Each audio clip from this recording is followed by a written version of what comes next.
going to be talking about rules and how we as Christians have misunderstood what the rules are and why we have them. So, maybe you were asking on Wednesday, well, if we're saved by faith, why would we need to obey any silly rules? Like, I don't really get it, you know? Like, if, so, like, there's some rules we deem dumb rules in the Bible. And just like there's some really dumb rules in America. Like, Bigfoot hunters beware. In Washington, it is illegal to slay Bigfoot, or else you get 5 years in prison. Yeah, that is a real law. That's like a killjoy. You know, I mean, me and the homies just want to go hunt Bigfoot. Like, come on. Or in Minnesota, bingo's only allowed 2 days a week. Like, can you imagine? Only 2 days of bingo? Like, I'm just trying to visit Mima and like get a good game going.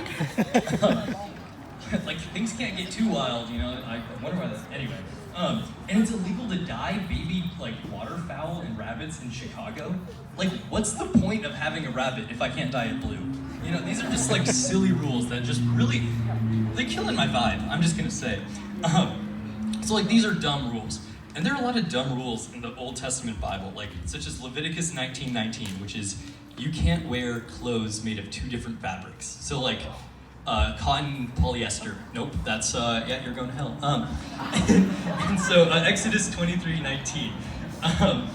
Don't boil a baby goat in its mother's milk. I know you guys probably fall into this one all the time. I mean, we all make mistakes. Like, do we follow all 613 laws in the Old Testament? No, I bet you guys hardly even think about them. Well, why don't we follow these rules? They're in the Bible, so shouldn't we? I mean, God gave us these rules. So to understand the reason we don't, we have to take a step back and see the Bible for what it is. It's a story.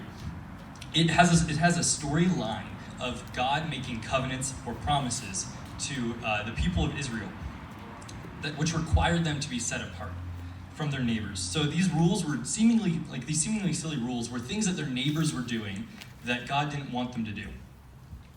And so this covenant has passed. This old covenant, you have to follow these 613 rules, has passed thanks to a new covenant, which is like a software update on your phone. You can only see the new. The old doesn't matter, it's gone. Old iOS, we don't see it anymore. And so then the question becomes, well, why do we still follow some of the rules? And we do. We obey, thou shalt not murder, commit adultery, lie, steal, and the other 10 commandments. But it's not because we have to follow these rules to get into heaven, because we are saved by faith, as we talked about. We have to follow these rules for a very different reason. Like it says, we're under one new law. Like it says in Galatians 5:14, for the whole of the law can be summed up in this one commandment: love your neighbor as yourself. So the reason we follow these old rules, the 10 commandments, isn't because they get us into heaven. It's because we would do them out of love. If you love your neighbor, you're probably not going to kill them. You're probably not going to steal from them or lie to them. And the best way to love your parents is to honor them.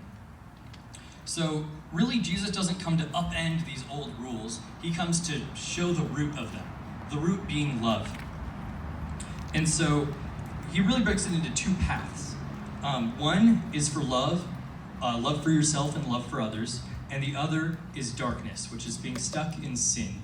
And it will always hurt yourself and others and lead to death. So the definition of rules have changed. It is no longer this complex, seemingly irrelevant series of hoops you have to jump through.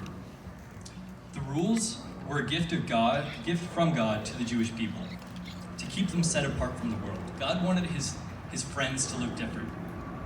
The Jewish people followed these in response to God's faithfulness. They were living in slavery and God freed them. They had no land and God gave them land. And so the reason they did that is because God's faithful. And it's the same reason that we should follow this one commandment. Jesus wanted us to live with love, and he died on the cross for that. And we, out of response for his death, should live with love. So eventually the rules of the old covenant turned into legalism, which is when you care way more about the rule than you care about the reason for the rule. It gets really frustrating when your parents are like, that's just the rule. And so that's legalism, it's more important that you just follow whatever rule it is. The logic behind it doesn't matter. And so now we are freed from that. We don't have to worry about all these rules. Now it's all about love. The one and only rule we have is love, like it says in Galatians. So we can act out of love. We are called to act out of love for our neighbors. And as it says in 1 John 4:19, we are able to love because first he loved us. And now you may be asking yourself, why the stop on the map was a cliff? So it's because of this awesome video that I don't think we're going to be able to show, so I'm just going to talk about it. We're going to show the video. So sweet. So this video is really awesome. It's about two different types of friends. So one type of friend is like, you do you, you're killing it, like just loves the person no matter what they're doing. And the other kind of friend wants the best for them. So it's probably gonna take like a minute. It's gonna take a minute, so we're just gonna twiddle our thumbs a little bit, you know. So